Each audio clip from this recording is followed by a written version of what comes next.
여러분들 닉 부이치치라는 분을 다들 잘 아실 겁니다. 테트라 아멜리아 신드롬이라는 희귀병에 걸려서 태어날 때부터 양팔이 없고 한쪽 다리가 없고 그나마 있는 왼쪽 발에도 겨우 2개의 발가락만 있는 그런 몸을 가지고 태어난 사람이 바로 닉 부이치치입니다. 근데 이 닉 부이치치는 스티브 잡스 전 애플 CEO였죠. 스티브 잡스보다 감동적인 사람으로 알려져 있습니다. 그래서 이 닉 부이치치는요, 자신이 진행하는 희망 강연에서 항상 청중들에게 이런 말을 합니다. 하나님께서 제게 특별한 은사와 능력을 주셨습니다.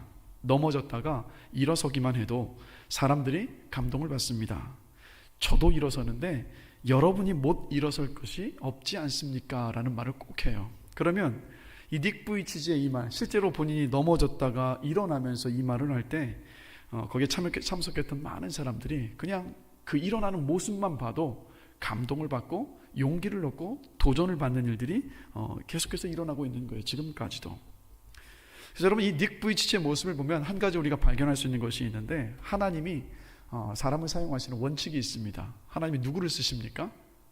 약한 자를 들어서 사용하시는 분이 바로 하나님이세요. 왜냐하면 약한 자는요, 자신의 그 강함이 내 것이 아니라 하나님께서 주신 것임을 알기 때문입니다.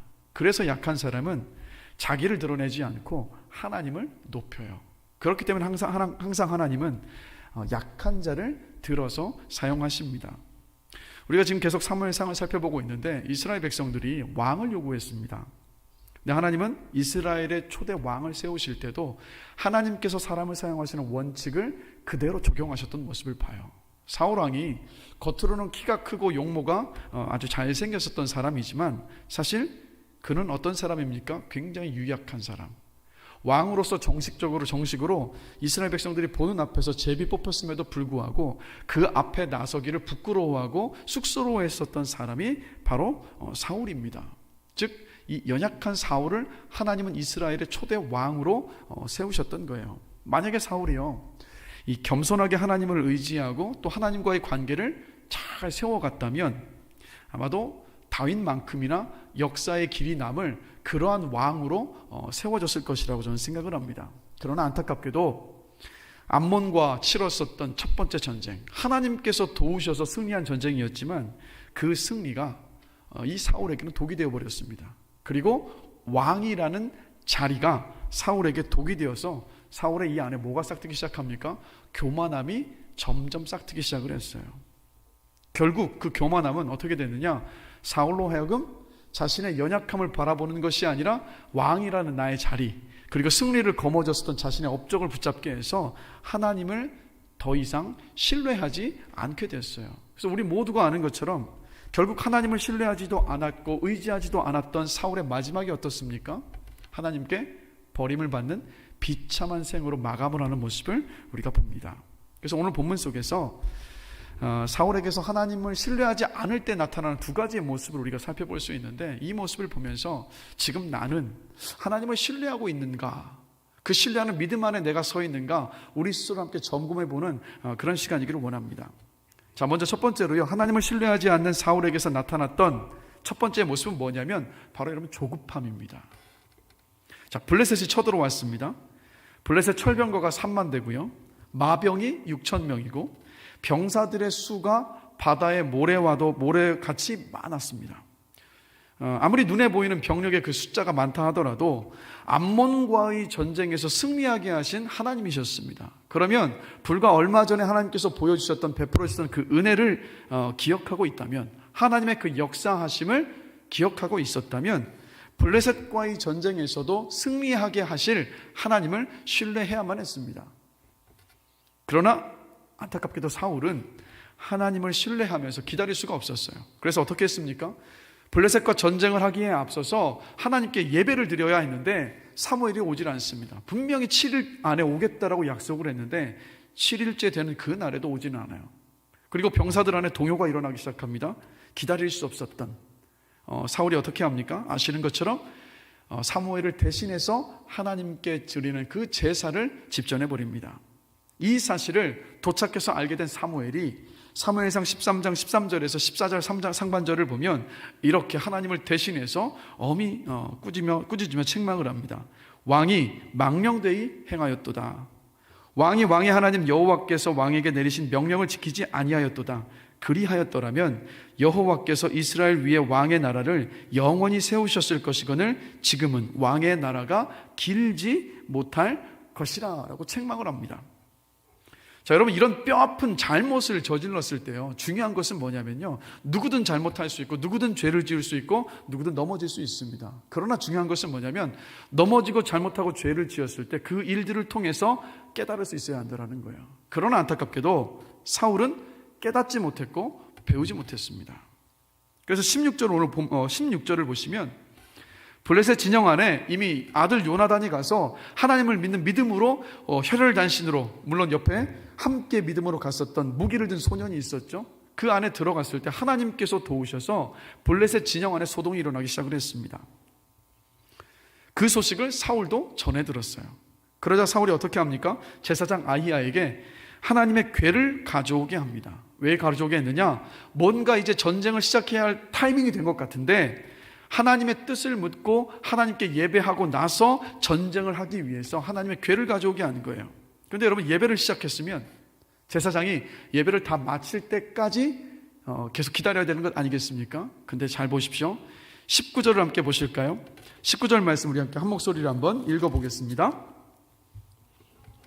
사울이 제사장에게 말할 때에 블레셋 사람들의 진영에 소동이 점점 더한지라. 사울이 제사장에게 이르되 내 손을 거두라 하고. 지금 제사장이 제사를 드리고 있는 거예요. 예배를 드리고 있는데 사울이 지금 딱 보니까 블레셋 진영 안에 소동이 더 커지고 있는 거예요.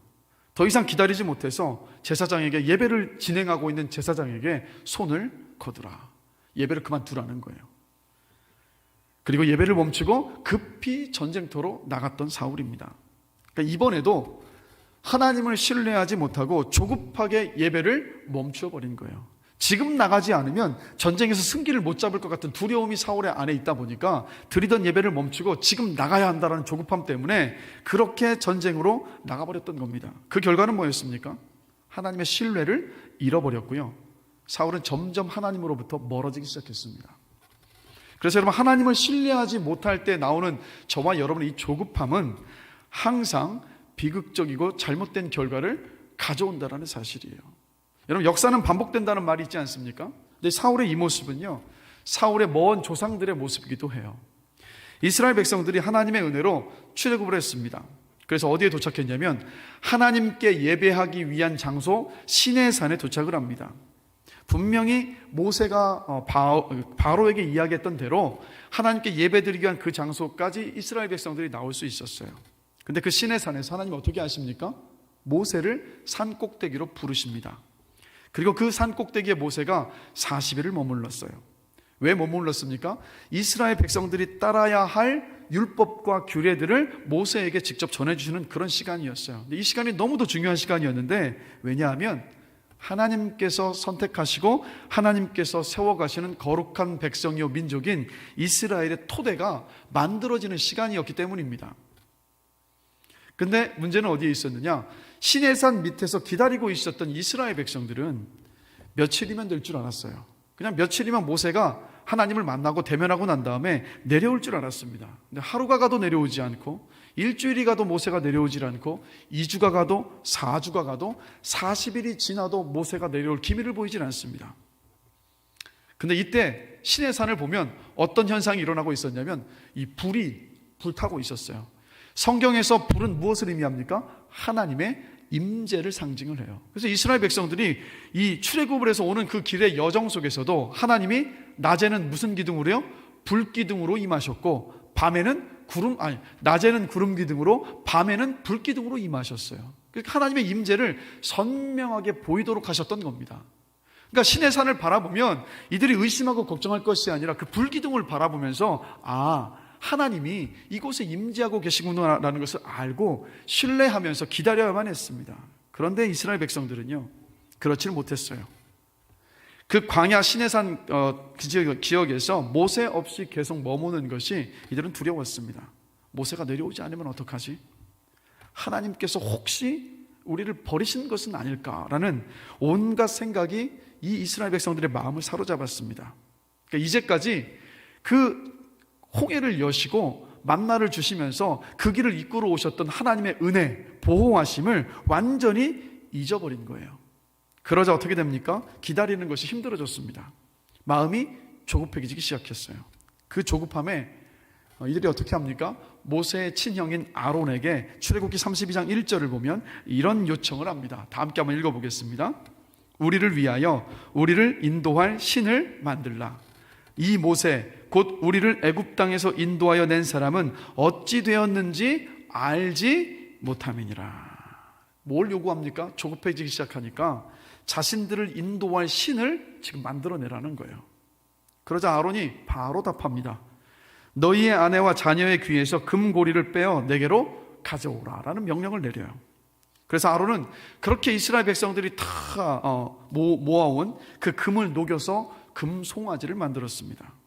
그리고 그 금송아지를 애굽에서 인도하여 낸 하나님이라고 백성들에게 선포를 합니다. 그리고 선포한 다음 날부터 뭐가 이루어집니까? 축제와 그 금송아지를 향한 예배가 드려지기 시작했어요. 여러분 40일을 기다리지 못하고 왜 이스라엘은 이토록 조급해져서 금을 녹여서 황금송아지를 만들었을까요? 누가 봐도 자신들이 만든 황금송아지인데 어째서 그 황금송아지를 보면서 우리를 이집트에서 끌어낸 하나님이시다라고 어떻게 그렇게 여러분 부를 수 있었겠습니까? 그 이유는 다른 데 있지 않습니다. 하나님을 신뢰하지 못하는 태도가 그들의 마음 안에 조급함이라는 씨앗을 심어버렸던 거예요. 홍해를 가르시고 반석에서 샘물을 내게 하시고 하늘에서 만나와 메추라기를 내리시는 그 인도하심을 경험했지만 그럼에도 불구하고 이들은 이 조급함이란 씨앗이 그 안에 있다 보니까 하나님을 기다릴 수 없었던 거예요. 40일을 기다릴 수가 없었던 겁니다. 당장 답답했고 그 답답함을 해소해 줄 무엇인가가 필요했던 겁니다. 결국 하나님을 신뢰하지 못하는 이 조급함이 그 상황의 합리화로 이루어지는 모습을 봐요. 우리가 지금 광야에 있다.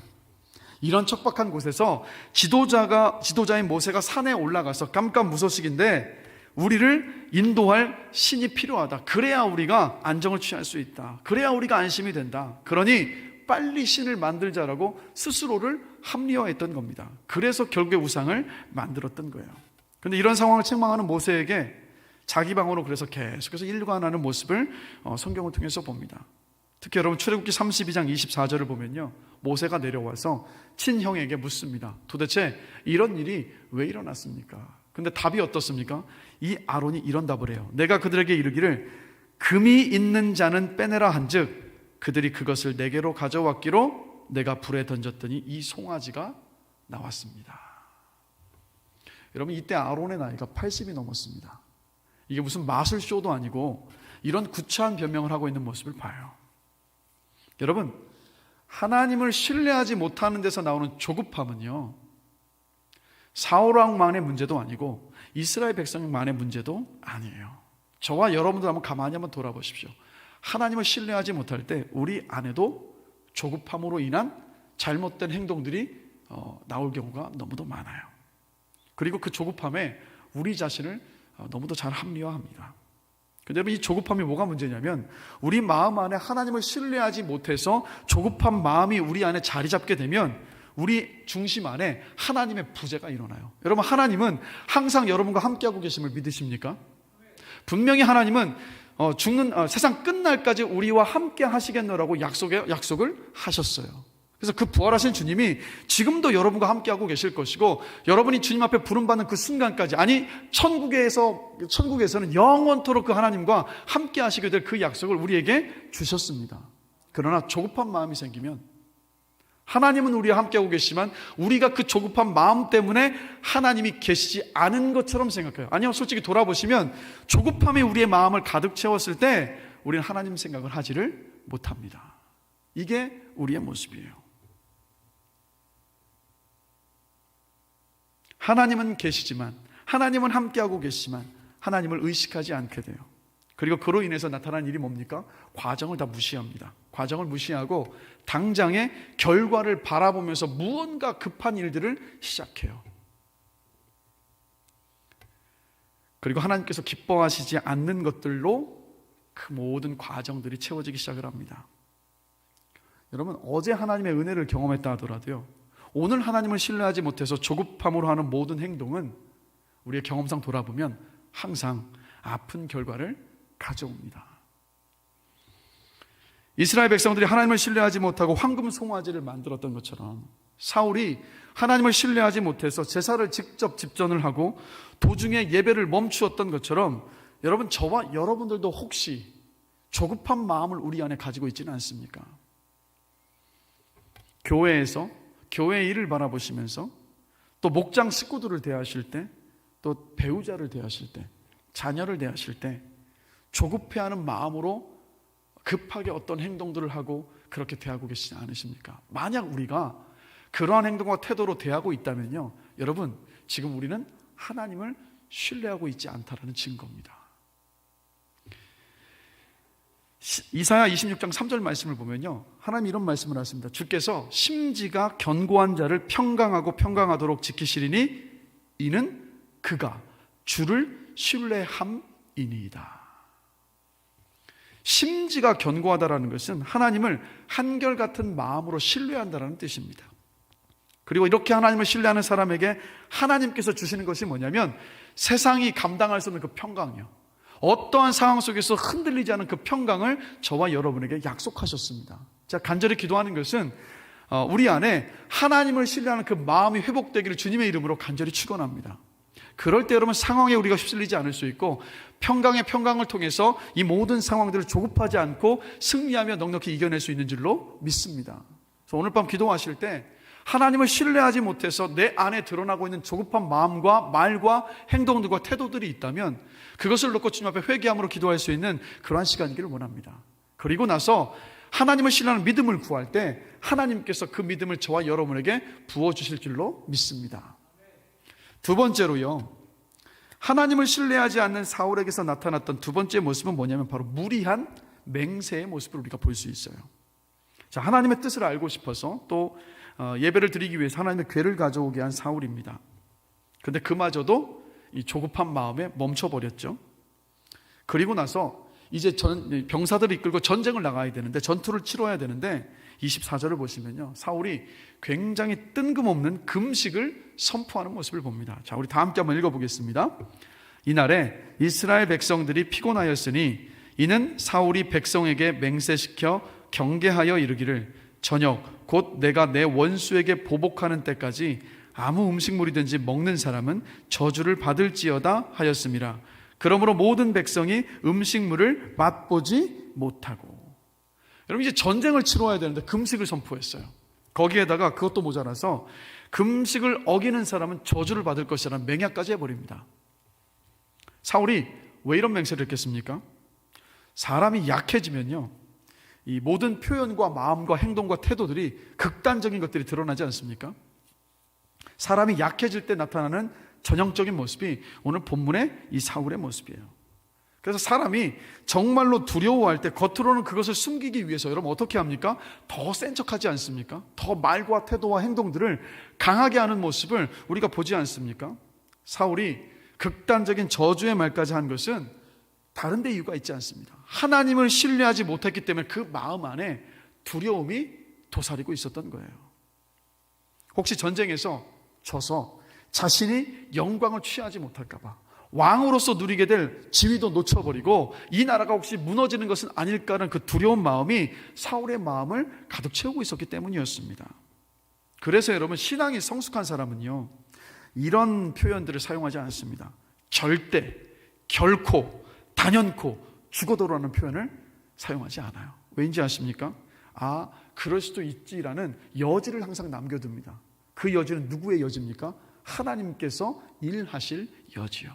그래서 하나님을 신뢰하기 때문에, 그래서 여러분, 하나님을 신뢰하는 사람들은 이런 표현들을 사용하지 않는 거예요. 그러나 신앙이 성숙하지 못할 때, 하나님을 신뢰하지 못하는 사람들은 화를 내고 그리고 아주 작은 것 앞에 파르르 떠는 모습들을 우리가 봅니다. 그러나 하나님을 굳게 신뢰하는 사람들은요, 결코 흔들림이 없고 그 불안함을 드러내지 않는 모습을 봐요. 이어서 여러분 26절과 27절 함께 보실까요? 다 함께 한번 한 목소리 한번 읽어보겠습니다. 백성이 숲으로 들어갈 때에 꿀이 흐르는 것을 보고도 그들이 맹세를 두려워하여 손을 그 입에 대는 자가 없었으나 요나단은 그의 아버지가 백성에게 맹세하여 명령할 때에 듣지 못하였으므로 손에 가진 지팡이 끝을 내밀어 벌집에 꿀을 찢고 그의 손을 돌려 입에 대매 눈이 밝아졌더라. 자, 아버지 사울의 그 맹약과 저주를 듣지 못했던 요나단입니다. 그래서 요나단이 어떻게 합니까? 막 전투를 치르다가 너무 허기가 진 거예요. 근데 눈앞에 꿀이 있습니다. 꿀을 막대기 끝으로 찍어서 먹기만 했는데도 어떻게 됐다고요? 눈이 밝아졌어요. 원기가 회복됐다라는 말이에요. 그런데 안타깝게도 이스라엘 다른 모든 병사들은 사울이 했었던 그 맹약과 저주 때문에 두려워서 눈앞에 지천에 꿀이 있었음에도 불구하고, 줄이고 있었음에도 불구하고, 기진한 가운데 있음에도 불구하고 그 꿀을 먹을 수가 없었습니다. 자, 또 이어서 31절 함께 보실까요? 다 함께 한번 한 목소리 읽어보겠습니다. 그날에 백성이 믹마스에서부터 아얄론에 이르기까지 블레셋 사람들을 쳤으므로 그들이 심히 피곤한지라. 자, 아무것도 먹지 못한 채 백성들이 지금 믹마스에서부터 아얄론까지 블레셋 사람들을 또 따라가면서 쳤다라고 말하고 있어요. 자, 여러분, 이 믹마스에서 아얄론까지의 거리가 어느 거리냐면 요즘 우리나라로 보면 서울에서 일산까지 거리입니다. 굉장히 먼 거리지 않습니까? 그 거리를 아무것도 먹지 못한 채 이 전쟁을 하고 있었던 거예요. 그러니까 얼마나 힘들었겠습니까? 안타까운 것은 지도자의 잘못되고 무리한 맹세가 그를 따르는 병사들을 괴롭게 만들고 있었어요. 백성들을 괴롭게 만들고 있었습니다. 그런데 더 안타까운 것은 사울의 하나님을 신뢰하지 못하는 데서 나왔었던 이런 극단적인 맹세가 또 다른 안타까운 극단을 낳는 모습을 봅니다. 32절 말씀 함께 보실까요? 우리 다 함께 한번 읽어보겠습니다. 백성이 이에 탈취한 물건에 달려가서 양과 소와 송아지들을 끌어다가 그것을 땅에서 잡아 핏째 먹었더니. 사울이 줬던 잘못된 약속을 지키다 보니까 배가 너무 고파버렸어요. 전쟁이 끝나서 전리품들을 취합니다. 근데 어떻게 했습니까? 너무 배가 고픈 나머지 핏째 먹어버렸던 거예요. 창세기 9장 4절을 보면 하나님께서 이런 말씀을 하십니다. 고기를 그 생명되는 핏째 먹지 말 것이니라. 인간이 만들어 놓은 그 약속을 지키기 위해서 하나님께서 주셨던 그 말씀과 그 계명을 어기는 일이 이 공동체 안에 벌어졌던 거예요. 그러니까 지도자가 잘못된 맹약을 했던 것으로 인하여서 공동체 전체가 다 하나님께 죄를 범하는 이런 안타까운 상황에 직면하게 됐던 겁니다. 그래서 이 일을 보고받은 사울이 33절을 보시면요, 이렇게 말을 합니다. 또 다 같이 한번 읽어보겠습니다. 무리가 사울에게 전하여 이르되 보소서 백성이 고기를 핏째 먹어 여호와께 범죄하였나이다. 사울이 이르되 너희가 믿음 없이 행하였도다. 이제 큰 돌을 내게로 굴려오라 하고. 자, 여러분, 지금 일어난 이 공동체적인 죄의 모습은 누구 때문이었습니까? 바로 사울 때문이었어요. 지도자의 잘못 때문이었습니다. 그런데 사울은 그것을 깨닫지를 못하고 있어요. 도리어 지금 이스라엘 백성들을 향해서 질책합니다. 당신들이 믿음 없이 행해서 이러한 죄를 저질러 놓으라고 그들에게 책임을 돌리면서 질책을 하고 있는 거예요. 그런데 여러분, 제가 이 본문을 보면서 하나님이 얼마나 기다려주시고 얼마나 인내하시고 그 마음이 넓으신 분인가를 다시 한번 확인하게 된 것은 뭐냐면, 이런 사울에게요, 하나님은 다시 한번 자신의 죄를 깨달을 기회를 주시는 모습을 봅니다. 자, 36절과 37절 말씀 함께 보실까요? 자, 다 같이 한번 읽어보겠습니다. 사울이 이르되 우리가 밤에 블레셋 사람들을 추격하여 동틀 때까지 그들 중에서 탈취하고 한 사람도 남기지 말자. 무리가 이르되 왕의 생각에 좋은 대로 하소서 할 때에 제사장이 이르되 이리로 와서 하나님께로 나아가사이다 하매 사울이 하나님께 묻자오되 내가 블레셋 사람들을 추격하리이까 주께서 그들을 이스라엘의 손에 넘기시겠나이까 하되 그날에 대답하지 아니하시는지라. 지금 하나님께 물었어요. 쫓아가서 쳐야 합니까?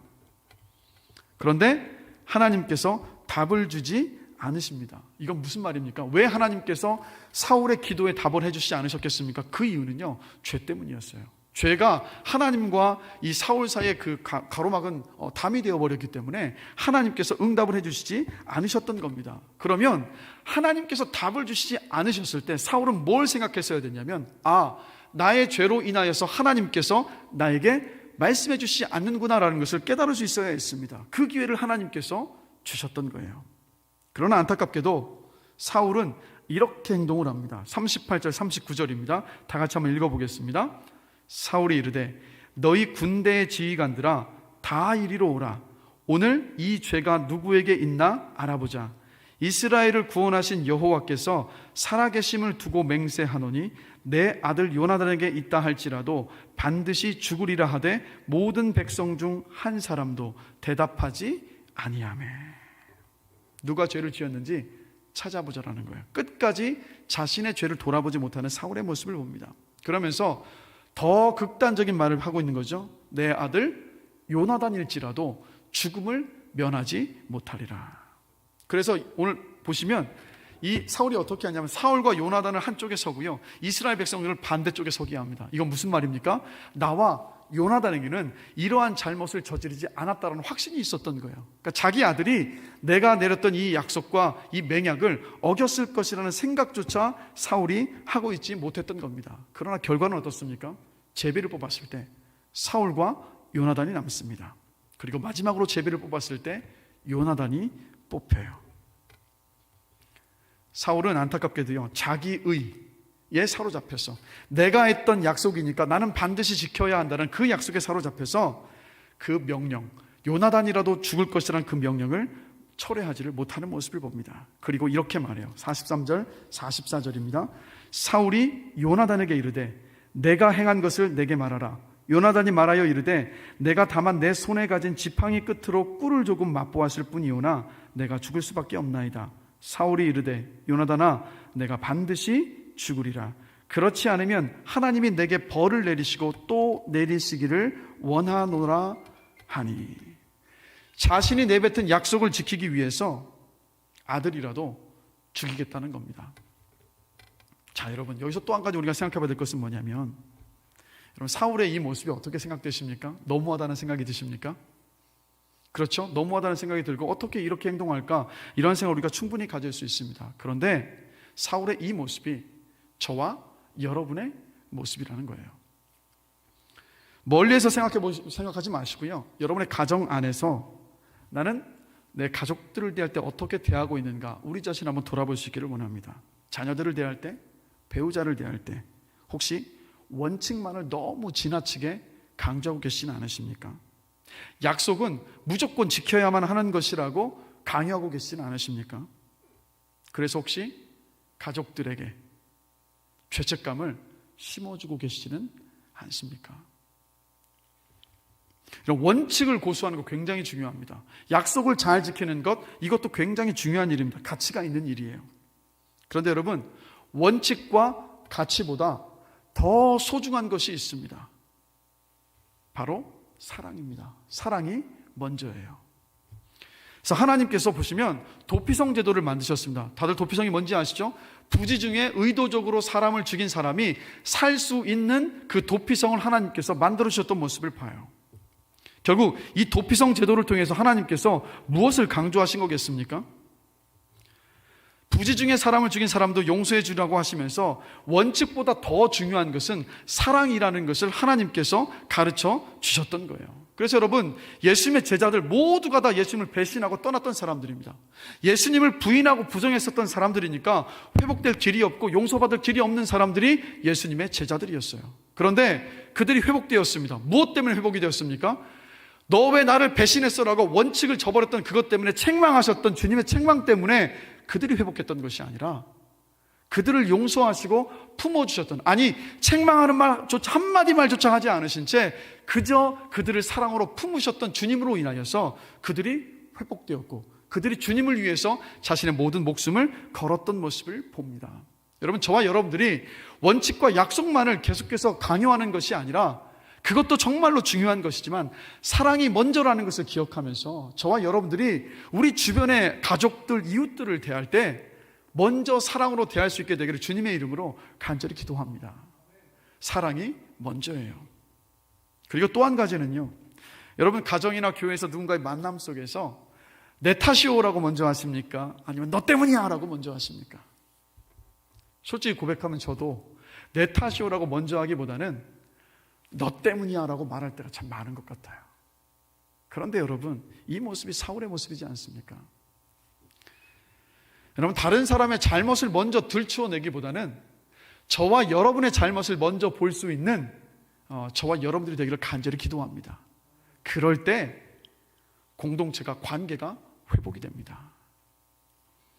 그리고 저는 오늘 특히 이 사울의 모습을 보면서 리더가 자기 생각과 뜻이 아니라 하나님의 말씀을 전적으로 신뢰하며 순종하며 따르는 것이 얼마나 중요한 것인가 다시 한번 곱씹으면서 배우게 됩니다. 그리고 리더가 자신의 잘못을 깨닫고 인정하는 것이 부끄러운 것이 아니라 그것이 그 공동체와 조직을 살리는 길이라는 것을 오늘 이 사울의 모습을 통해서 반면교사로 배우게 됩니다. 여러분, 우리 함께 기도하실 때 우리 교회 모든 목회자를 포함하여서 장로님들과 우리 모든 리더 되신 목자분들이 이런 리더가 되도록 하나님을 끝까지 신실하게 신뢰하면서, 그리고 무엇보다도 자신의 생각과 뜻이 아닌 하나님의 뜻에 우선순위를 둘 수 있는, 자신의 잘못을 솔직하게 깨닫고 인정할 수 있는 그런 리더로 세워질 수 있도록 여러분 기도해 주시기를 바랍니다. 그럴 때 이 교회가 온전히 설 수 있습니다.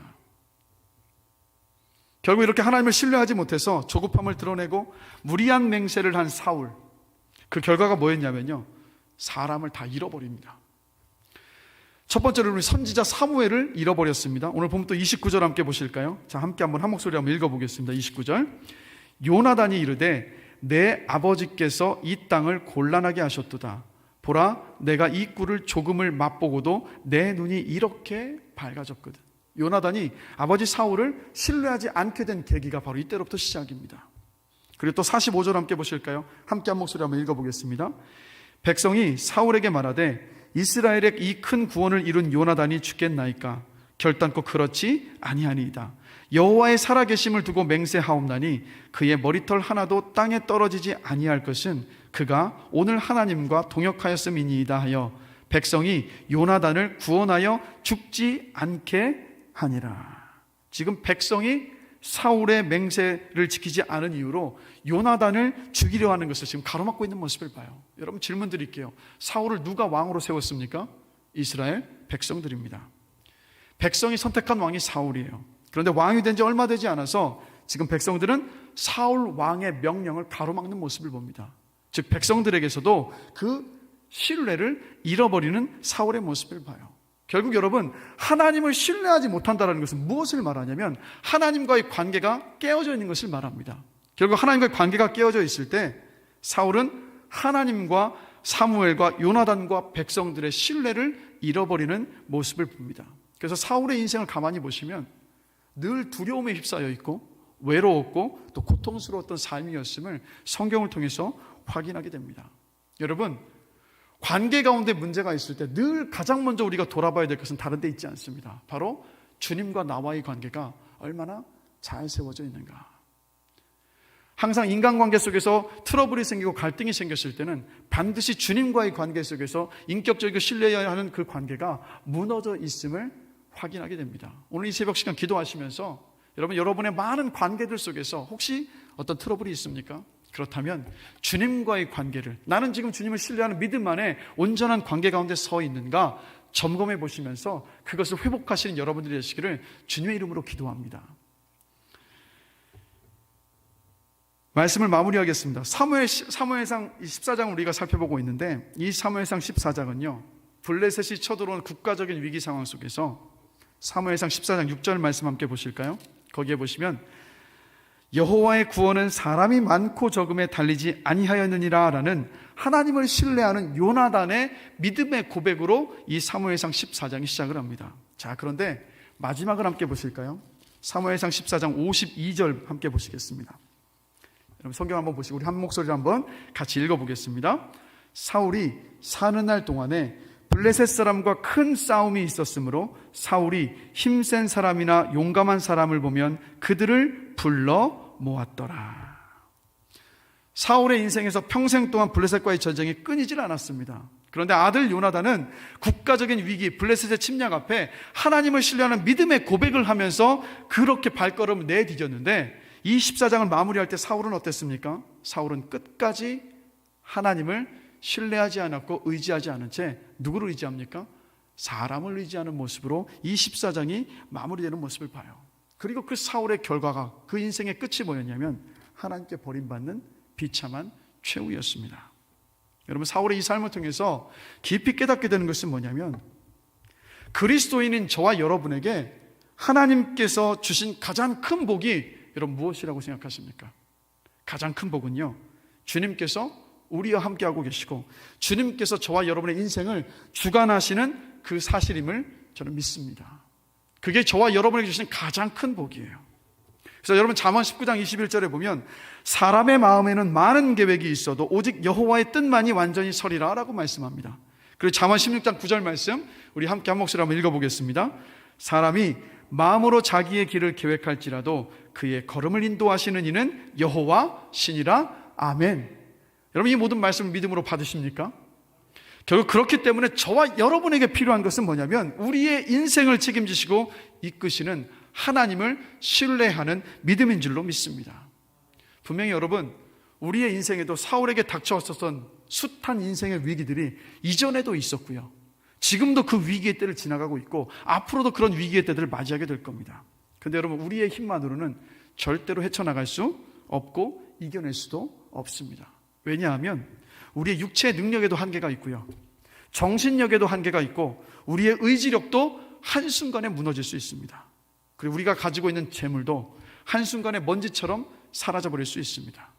우리가 가진 모든 것들은요, 한계를 가지고 있어요. 그래서 이사야 40장 30절을 보면 이렇게 말씀합니다. 소년이라도 피곤하며 곤비하며 장정이라도 넘어지며 쓰러진다. 그렇기 때문에 여러분, 저와 여러분에게 가장 필요한 것은 영원하신 하나님, 땅끝까지 창조하셨지만 피곤하지 않으시고 곤비하지 않으시는 하나님께서 주시는 능력인 줄로 믿습니다. 그래서 하나님은 피곤한 자에게 능력을 주시겠다고 약속을 하셨고 무능한 자에게 힘을 더하여 주시겠다라고 하셨습니다. 그래서 하나님의 이 능력을 공급받는 것이 바로 저와 여러분의 특권인 줄로 믿습니다.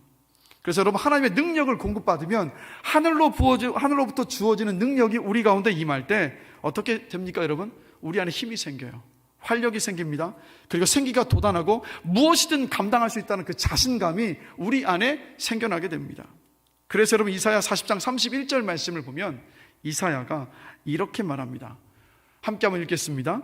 오직 여호와를 앙망하는 자는 새 힘을 얻으리니.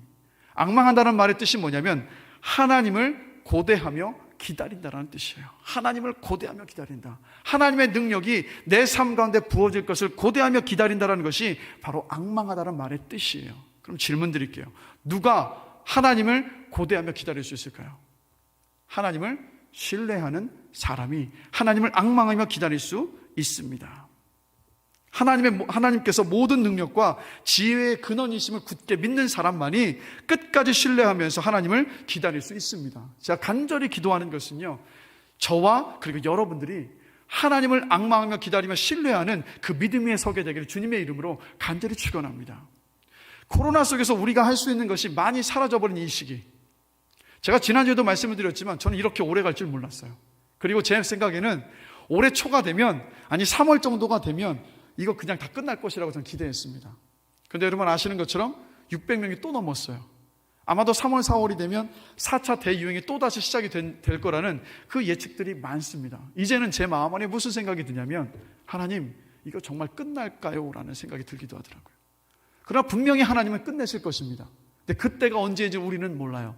이 가운데 저와 여러분에게 필요한 것은 다른 것이 아니라 하나님을 신뢰하는 믿음 안에서 하나님께서 저와 여러분에게 부어주시는 능력인 줄로 믿습니다. 그래서 오늘 밤 기도하시면서 하나님을 신뢰하는 믿음 위에 제가 서기를 원합니다라고 간구하시는 여러분들이 되시기를 주님의 이름으로 축원합니다. 서두에 말씀드렸던 닉 부이치치가 절망적인 자신의 신체의 모습을 보면서 여러 번을 생을 끊기를 시도했다고 합니다. 그런데 15살에 살아계신 하나님을 인격적으로 만났어요. 그리고 나서 그가 이런 고백을 합니다. 나는 기도하면서 언제나 동행해 주시는 하나님의 말씀을 되새겼습니다. 주님은 결코 나를 떠나지 않으시며 잊어버리지 않으신다. 최악의 사태가 닥쳐도 모든 것이 협력하여 선을 이루게 하시는 하나님이시다. 나는 하나님의 약속을 단단히 붙들었다. 겉으로 드러난 상황이 아무리 암담해도 상관이 없었다. 하나님은 선하신 분이시기에 어려운 일이 일어나도록 허락하셨다면 그만한 이유가 있음에 틀림이 없다. 깊은 뜻을 이해할 수 없을지라도 그분의 선하고 의로우신 성품에 의지하는 것은 얼마든지 가능하다라는 믿음의 고백을 하는 모습을 봅니다. 한마디로 닉 부이치치의 삶은요, 하나님을 전적으로 신뢰하는 삶이었습니다. 그리고 하나님을 신뢰하는 닉 부이치치를 통해서 하나님은 당신의 살아계심과 능력과 영광을 보여주시는 모습을 봅니다. 말씀 마무리하면서 하나님을 신뢰하면서 앙망하는 오늘 밤이 되기를 주님의 이름으로 축원합니다. 여러분, 우리의 무능 때문에 우리는 실패한다고 생각을 합니다. 그런데 그렇지 않습니다. 저와 여러분의 무능 때문에 실패하는 것이 아니라 우리의 무능에도 불구하고 하나님의 능력을 신뢰하지 않기 때문에 우리가 인생에서 실패를 경험합니다. 그리고 하나님은 전적으로 하나님을 신뢰하는 사람에게 능력을 주시겠다라고 약속하시고 그렇게 일하시는 줄로 믿습니다. 그리고 여러분, 이것을 기억하셔야 돼요. 하나님을 신뢰하는 것은 여러분, 하나님을 사랑하는 것입니다.